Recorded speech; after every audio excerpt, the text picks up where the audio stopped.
बिस्मिल्लाहिर्रहमानिर्रहीम। अस्सलाम वालेकुम। आज का जो हमारा लेक्चर है वो हमारा मल्टीपल चॉइस क्वेश्चंस है, chapter number 1 first year physics से रिलेटेड। जैसा कि मैंने कहा था कि चैप्टर्स आप लोग अच्छी तरह से रीड कीजिएगा, फिर आपके साथ हम लोग एमसीक्यूज करेंगे। तो चैप्टर नंबर 1 के एमसीक्यूज अभी हम डिस्कस करते हैं आपके साथ। ये हमारा नवा लेक्चर होगा यूट्यूब चैनल के हवाले से। Unit of intensity of light. Candle is the unit of intensity of light. Intensity of हम आते हैं दूसरा एमसीक्यूज की तरफ। The famous book on astronomy, किताब उल कानून अल मसूदी वाज रिटन बाय। किताब उल कानून अल मसूदी को इंसाइक्लोपीडिया ऑफ एस्ट्रोनॉमी भी कहा जाता है। ये किताब किसकी है? इब्नुल हैतम की किताब नहीं है। इब्नुल हैतम की किताब नहीं है। इब्नुल हैतम का ज्यादातर काम आपको मिलेगा ऑप्टिक्स के ऊपर। इब्ने सीना का तमाम काम मेडिसिन के ऊपर, बायोलॉजी साइड्स में जितना ज्यादा था। अबू रेहान अल बैरूनी की बात है। अबू रेहान अल बैरूनी का काम आपको थोड़ा सा जहन पे जोर डाले। अबू रेहान अल बैरूनी वो साइंटिस्ट था जिसने एस्ट्रोनॉमी पे किताब लिखी थी। इसको इंसाइक्लोपीडिया ऑफ एस्ट्रोनॉमी कहा जाता है। दिस इज किताब कानूनुल मसूदी। तो इसका आंसर सी हमारे पास है, किताब कानूनुल मसूदी। डी है अल ख्वारिज़मी, जो कि सही आंसर नहीं है। Right option is C, Abu Rehan Al Biruni. Abu Rehan Al Biruni is the right answer.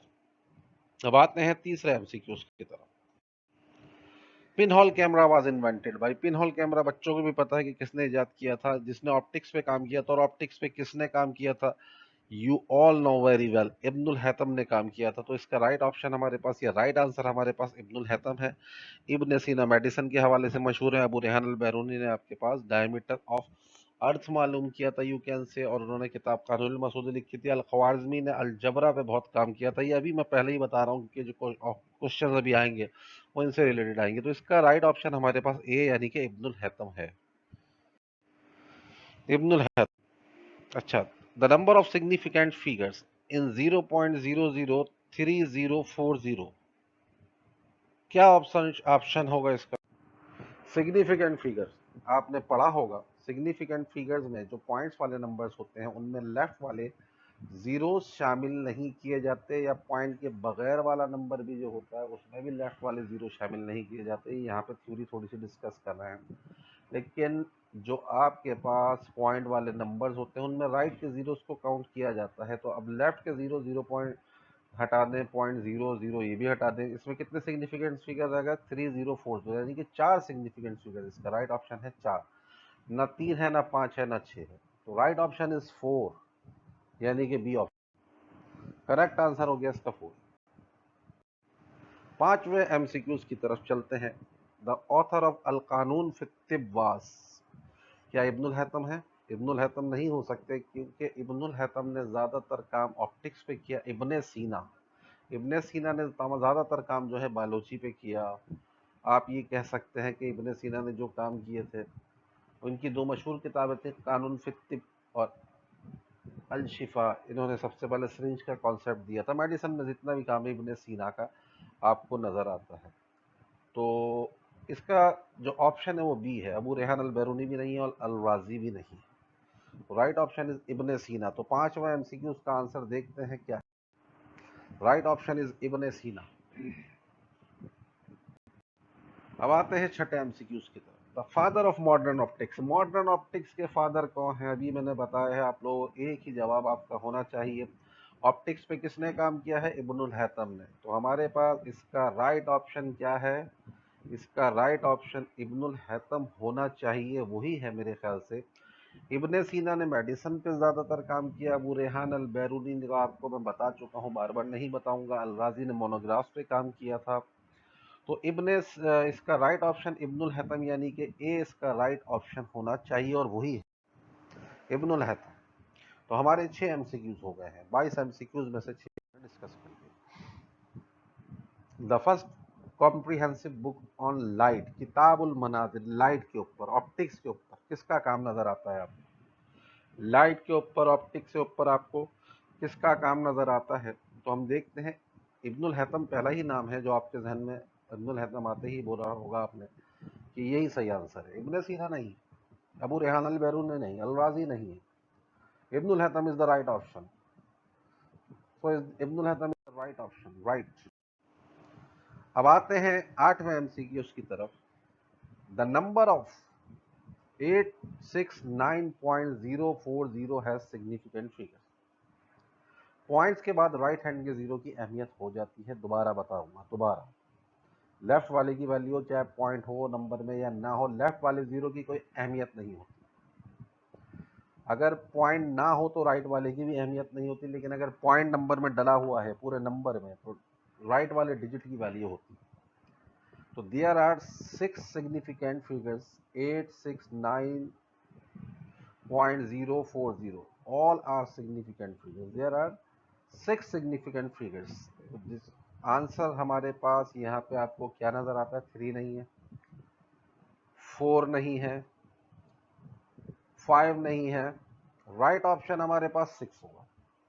तो देख लें कि राइट ऑप्शन इसका यही है या गलत है। Right option 6। तो राइट ऑप्शन इज 6। अब हमारा जो एमसीक्यूज शुरू होता है वो एमसीक्यूज नंबर 9 है। द नंबर 2.05 एक्सपोनेंट 10 की पावर 6 हैज सिग्निफिकेंट फिगर्स। कितनी सिग्निफिकेंट फिगर्स रखता है 2.05 एक्सपोनेंट? जब किसी नंबर को एक्सपोनेंशियल फॉर्म में लिखा जाता है तो एक्सपोनेंशियल फॉर्म को हम काउंट नहीं करते। पहले भी बता दिया था, फिर मैं बता रहा हूँ ताकि अच्छी तरह याद रहे। तो सिर्फ 2.04 को आपने देखना है, मल्टीप्लाई के बाद नहीं देखना। तो 2.05 में कितने सिग्निफिकेंट फिगर्स हैं? There are 3 significant figures. तो क्या पहला ऑप्शन सही है, दूसरा सही है, तीसरा सही है, चौथा सही है? ए बी सी डी में हमारा ए ऑप्शन बिल्कुल करेक्ट ऑप्शन है। So the option is a, यानी कि 3 इसका आंसर। तो राइट ऑप्शन इज 3। 9 एमसीक्यूज हमारे हो गए बहुत आसानी से। सबसे पहला चैप्टर है, सबसे आसान चैप्टर है, थ्योरेटिकल डिस्कशन है, सिग्निफिकेंट फिगर्स होती हैं और हमारे पास इसके अंदर डायमेंशंस होती हैं। डायमेंशंस भी आती हैं, देख लेंगे। कुछ डायमेंशंस को हमने यहाँ पर डिस्कस किया। अब सारे डायमेंशंस को डिस्कस करने का टाइम नहीं था क्योंकि आपने बहुत सी चीज़ें ध्यान में नहीं।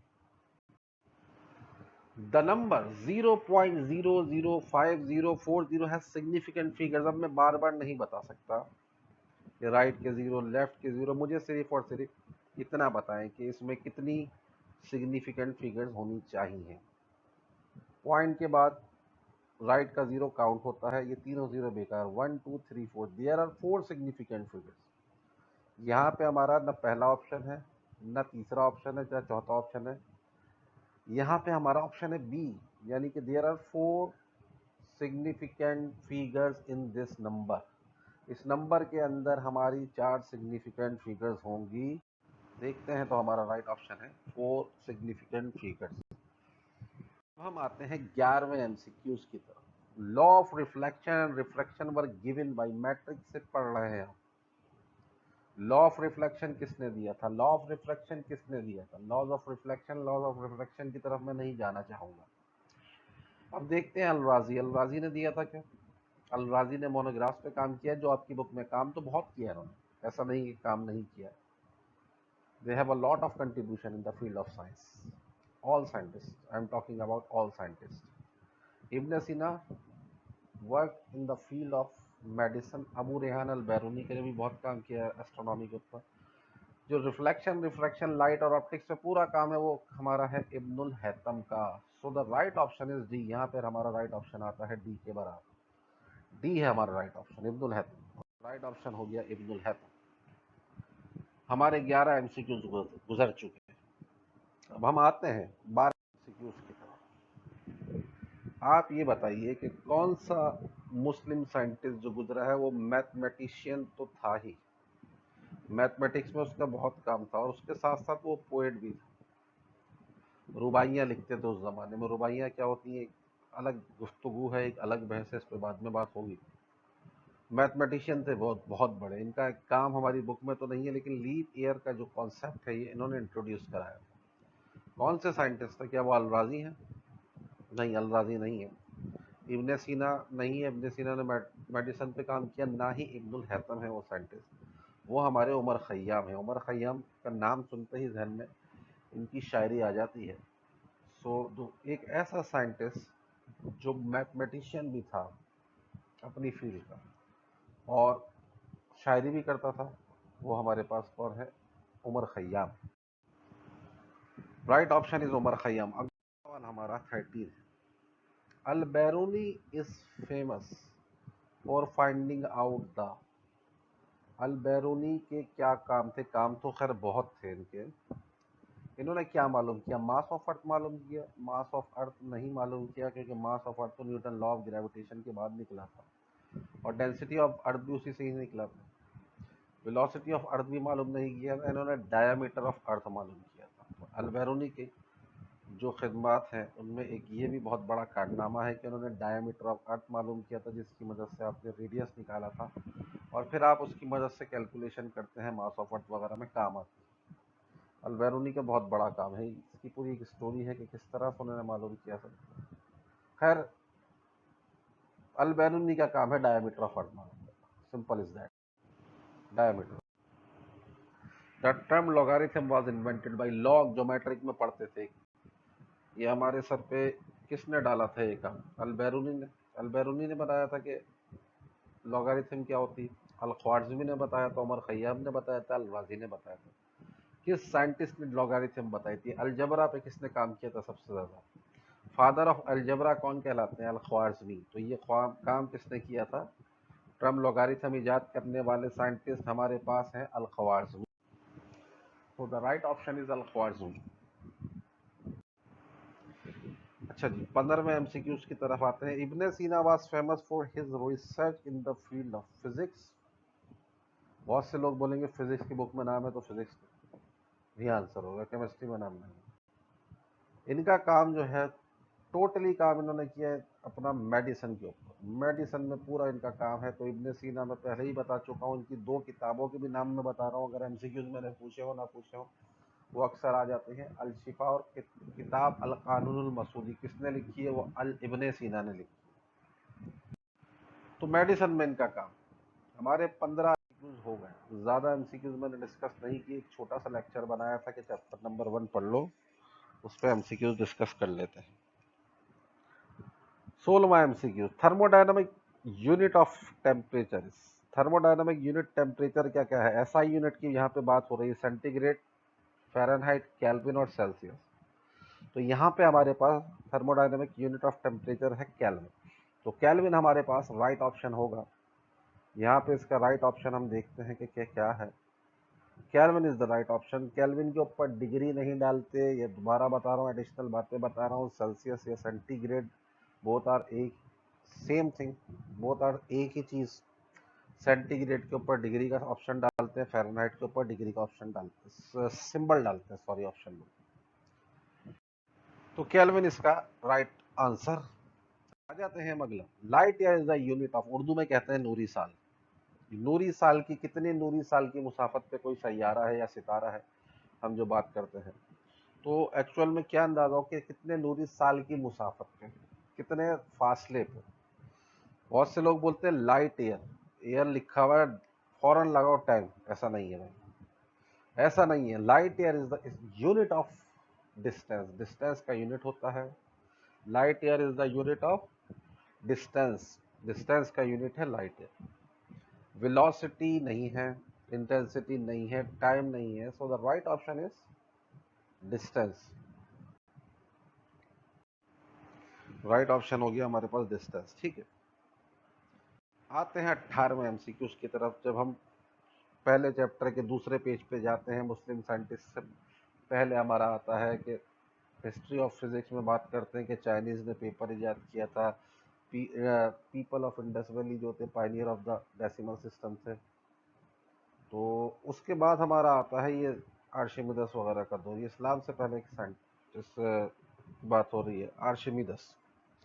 तो लीवर और स्क्रू किसने इजाद किए थे? गैलीलियो ने नहीं किए थे, अल्बेरो ने नहीं किए थे, अलराजी ने नहीं किए थे, आर्शिमिदस ने इजाद किए थे। इसको आर्किमिदस भी बोला जाता है। तो लीवर और स्क्रू किसने इजाद किए थे बेटा? आर्शिमिदस ने। आर्किमिदस ने इजाद किए थे। ये एमसीक्यूज 2 से 3 दफा आ चुका है। करेक्ट ऑप्शन हमारे पास हो गया आर्शिमिदस। यह आपकी बुक में नहीं है। The first book on physics was written by, बस जहन में रखने के लिए मैंने ऐड कर दिया। गैलीलियो ने बताई? नहीं। आइंस्टाइन बहुत बात की बातें नहीं। न्यूटन बहुत बात की बातें नहीं।